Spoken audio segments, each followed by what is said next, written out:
I'm Hannah Broxmar, and I like dogs. I'm Sean McClellan, and my favorite movie is Grease. I'm Riley Freed with this week's Around Campus. I'm Sid, and I have your What Is That? I'm Matt Mano, back with the fastest minute in Mepham sports, the first one of 2023. I'm Cumulonimbus Charles with your weekend weather. These are the BMB morning announcements for Friday, January 6th. Happy New Year!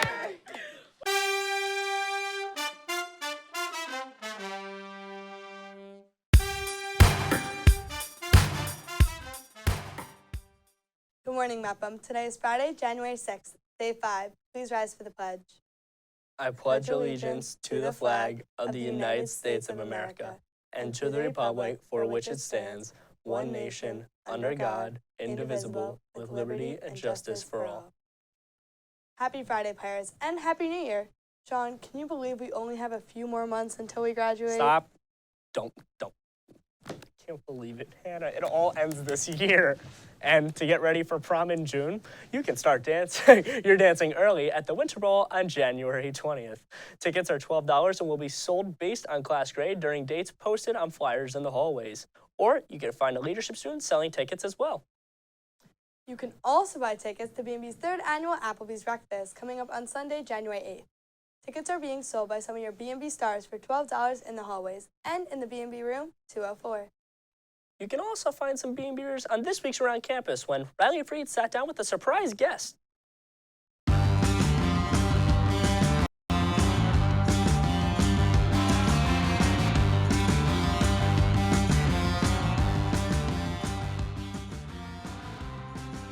Hello, everyone, and welcome back to Around Campus. Today, I am joined by James Bickom, who is a fellow BMBer as well as the organizer for the Super Smash Bros. Tournament here at Mepham.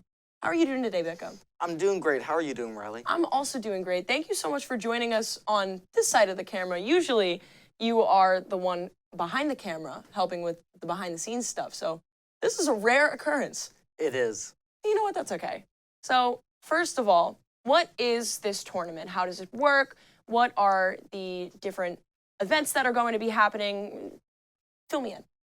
So the tournament is going to be on Wednesday, and it is a double elimination style so that everyone has like a second chance. And we will also be having like pizza. So there is a $5 entrance fee, but that's so then like we can afford food and prizes for people that participate in the tournament. That sounds really awesome. How can people who are interested in participating in this tournament get involved? So people who are interested in participating in the tournament can look in the hallways for our posters and sign the QR code. And on there will be the Google form. And you can just fill out the Google form and you'll be signed up. Cool, that sounds awesome. Well, thank you so much for joining us on the show today, Bickom. You're welcome, Riley. I'm Riley Freed. Back to you guys in the studio. Thanks, Riley. And for those who are looking to sign up, the QR code will lock tonight.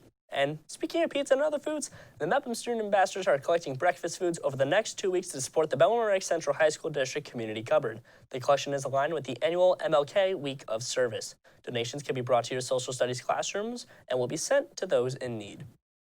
With MLK Week coming up and the community cupboard beginning collections for the next 2 weeks, our very own Lily Yepes got to take a tour with the cupboard's own Miss McMahon. Want to come on in? We'll take you on a little tour. We have some people in here working. The community cupboard is a district-wide, well-known Bellmore-Merrick staple where families in the district and schools in the district donate food for the families who are in need here in Bellmore-Merrick. We totally 100% rely on the people of Bellmore-Merrick, and we've had people from the Harry Chapin Food Bank. The CEO happens to live in the neighborhood, and someone knocked on his door and put some stuff. He called, he's like, "What do you need?" And we were like, whoa, all right. So, you know, it's grown from this tiny little thing to district-wide, and it's become part of the fabric of Bellmore-Merrick, which is amazing. Each school is designated to donate certain foods. Here at Mepham, we're all supposed to donate breakfast foods. So make sure you bring in oatmeal, waffle mix, granola bars, anything breakfast food related, because it'll directly go to the families here at the cupboard. So make sure you make your impact on these people, and now back to you guys. Thanks, Lily. Hannah, do you love dogs? Of course, especially your favorite dog. Chase from Paw Patrol. Yes. And speaking of Paw Patrol, the Paw Patrol Club is having a clothing donation drive with lightly worn, clean, or new t-shirts that will be made into dog toys and will be donated to local shelters. Donations will be dropped off in room 216. One place I wouldn't take my dogs to is the library, especially the historic Mepham Library. Here's Sid Elisetti, or Mr. Elisetti, you could say, with a history lesson on this week's What Is That? What is that? What is that? What is that? Let's find out. What is that? Hey everyone, it's me Sid again, and I hope you had a good break. But now we're back in school, and now we can spend a lot of time in the library. Yes, the library. Although many of us associate the library as a place to study, which may seem boring at first, Mepham's library actually has a very interesting history. The library is dedicated to Mr. William S. Christie Sr., who worked hard in the creation of Mepham. He was the clerk of the first Board of Education. He died in the fall just as work began on the new building. This time, the walls were done in the library were done in 4 shades of yellow, the deepest shade at the bottom giving way to pastel or ivory at the top, which contrasted with the olive of the ceiling. Grill work inside the dome served as a screen for the ventilator, and the drapes were blue, which were imported from Persia, which matched the sculptured panels. Safe to say that the library has changed greatly since Mepham was created, but the Greek sculptures/panels in the corners have been here for a while. That's it for me, and now back to you guys in the studio. Thank you, Mr. Elisetti. The library is a quiet place, definitely. What's not will be the auditions for the roles of the spring musical, Grease. Auditions for the musical begin Monday, January 9th. Join the Skull and Bones Google Classroom or see Miss Demetrio or Miss Siroff for details. I can't sing, but our very own sports reporter Matt Mano can, as he is a member of Mepa Capella. So this week, sing to us our upcoming games. Janela to the house!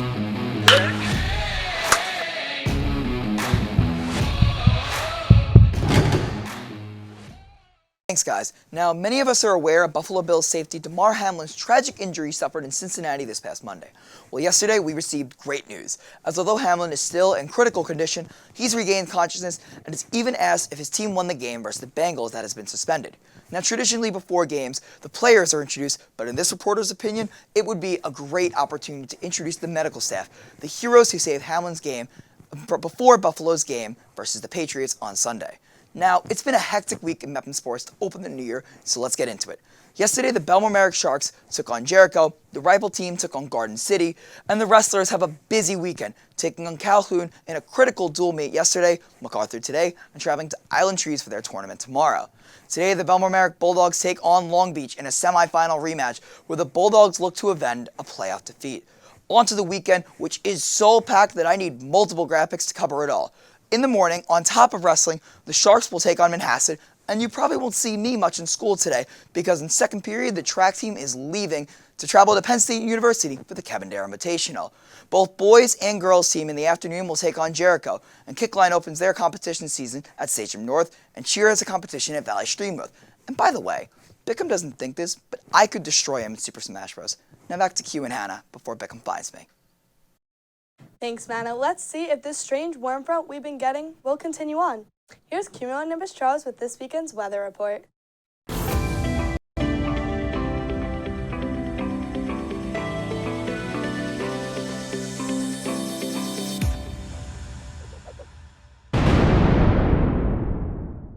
New year, new yellow nimbus, new temperatures, and new weather patterns. Today can officially be added to the ever-growing list of weather-bearing days, as there'll be rain, a low of 37, and a high of 49. Now, if all things stay according to plan, tomorrow is also expected to be added to my ever-expanding list. My informant suggests average temps will sink from today, and so will this sporadic cloud cover, with a low of 31 and a high of 43. And after sleuthing into Sunday's whereabouts, we've landed on the low leveling out to 28 degrees and the high reaching a measly 39 degrees. It's looking like it's time for today's episode to level out. See you next week, Mepham. Thanks, Charles. Hope the spring-type weather stays and never leaves. Agreed. These have been the BMB morning announcements for Friday, January 6th. Have a great day, Mepham. You were supposed to say it. That it's our first of our last year morning announcements. You know what? Don't remind me about that. See you at Applebees on Sunday. Make sure you're there. Bye.